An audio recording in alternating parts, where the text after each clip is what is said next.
Slaine got challenged at the end of this episode, dude. Got called the fuck out by this fiend, KAWAIII. This duel is gonna be beast, though. This duel is gonna be fucking beast because, at the very least, like, as disgusting as KAWAIII is right now, dude, this class is fucking big, talking all this nonsense about shut the fuck up, Terran, and you're not a real count if you don't have a landing castle. I'm just like, dude, he's such a feed. Even the other count, Barkarus, or whatever his name is that's next to him, is just like looking at him like, yo, what he's going a bit far right here. But despite any of that, the dude's cataphract looks beast, and I cannot wait to see that going against Tharsis.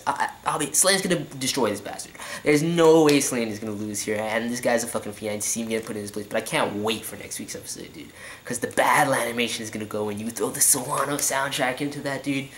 Oh, next week's gonna have some dope battles. But this episode of Aldnoah.Zero Season 2, a lot of development across the board and setup with certain characters, exposition into some other characters that we, had been recently introduced, and especially growth for my boy Inaho, my best boy, the homie Inaho. I don't care what anybody fucking says about the homie Inaho and this bullshit about plot armor and lack of emotions that, pervades from Season 1 on to now. Dude is growing, dude. Oh my god. But overall, just really good episode of Aldnoah.Zero. I really liked it. That ending just got me. Let's talk a little bit more about that, because that scene was just, I was just like, yo, it got me hyped. It got me fucking hyped.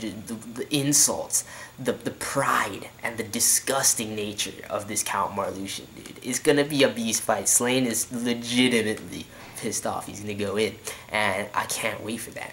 On top of that, you have Lemrina, making decisions of her own accord throughout this episode, and definitely, like I said last week, leading up to some sort of endgame goal that she has. And right now, it doesn't seem to be anything deep or very ambitious, like, Slaine's goal, or even Inaho and his newfound, reason for battling, going in the way he is. It just seems like she's fucking playing around and having fun. It's entertainment for her right now, just to, kind of toss a little rock in Slaine's plans and see what happens. And I'm just like, yo, fuck Lemrina right now. She's fucking annoying. She's straight up fucking annoying. She's twisted. I can see it in her already, and I can't wait to see, like, what path she goes down, how, the events and how this series unfolds. Like, she's definitely going to have a crucial part to play in, the ending and conclusion of the season. So I'm really interested to see how it goes and then what her end goal is. It reminds me straight up. Now, I keep making comparisons between different Gundam series, between KOGIAS and different things like that. Right now, we're going to jump in to, her character, and I'm thinking, like, straight up Dorothy from Gundam Wing, dude. Like, that's what she reminds me of. I think she just enjoys fucking with people, like, straight up. So that was my comment on that. But this episode, a lot of growth across the board, especially humanizing Inaho, because a lot of people like to talk a lot of shit about Inaho has no emotions,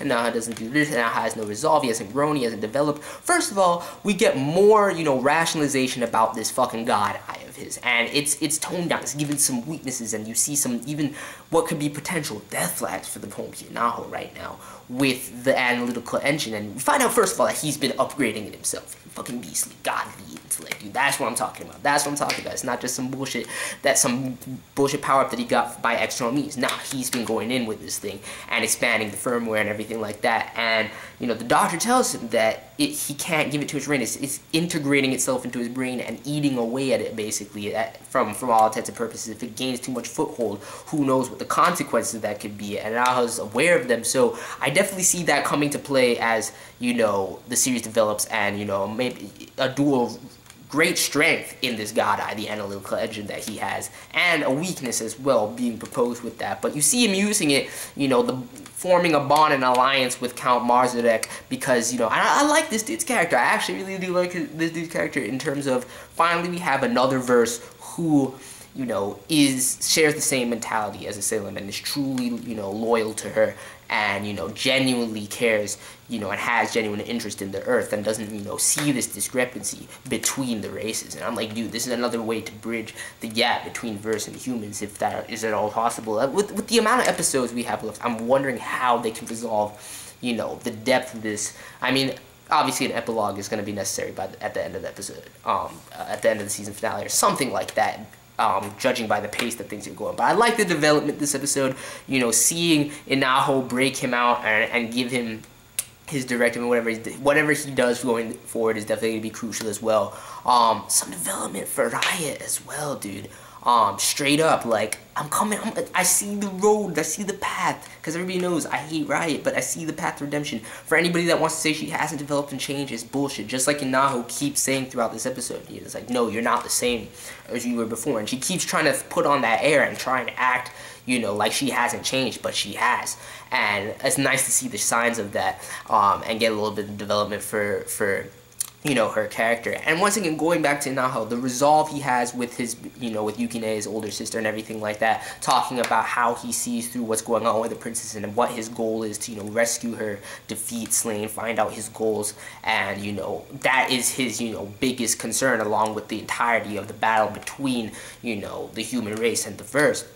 So I just like the growth there, dude. I just love when we get, like, serious insight and development for Inaho like that, because he's my fucking boy. It was beast, the growth, but he's also, you know, skirting orders by freeing this man and going on his own plans like this, and you see that INKO oversees him, and she's like, what's going on? Like, what is this? And she doesn't report it, so there's gonna be a, you know, a weight that's put on their relationship as well, going forward and things like that. So it's gonna be interesting to see how all these different things play out that we got introduced to this episode. But I like the setup, you know, throwing in and developing the other counts that we've been seeing lurking the last couple of episodes, building up Mazuurek's link to the earth and everything like that, and how he truly is supportive of Asseylum. And speaking of Asseylum, dude, the symbolism this episode with the caged bird and, you know, Slaine, just seeing the warped mentality of Slaine, and Adelito too, dude, with the passivity. I don't even know what runs through Adelito's mind at this point. Like, I mean, she's just a kid, so I can't really expect too much of it, but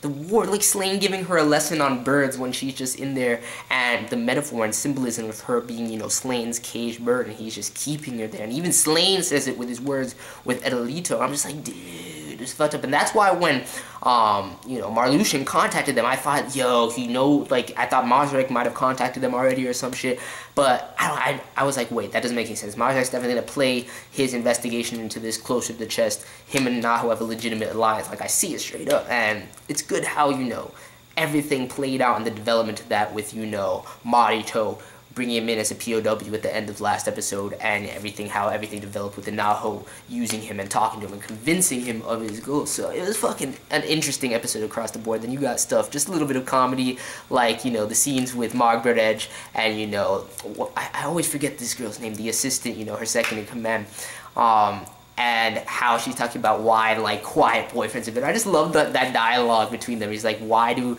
you know, whenever she's like, this is why you can't get a boyfriend or something like that. I just love that dialogue.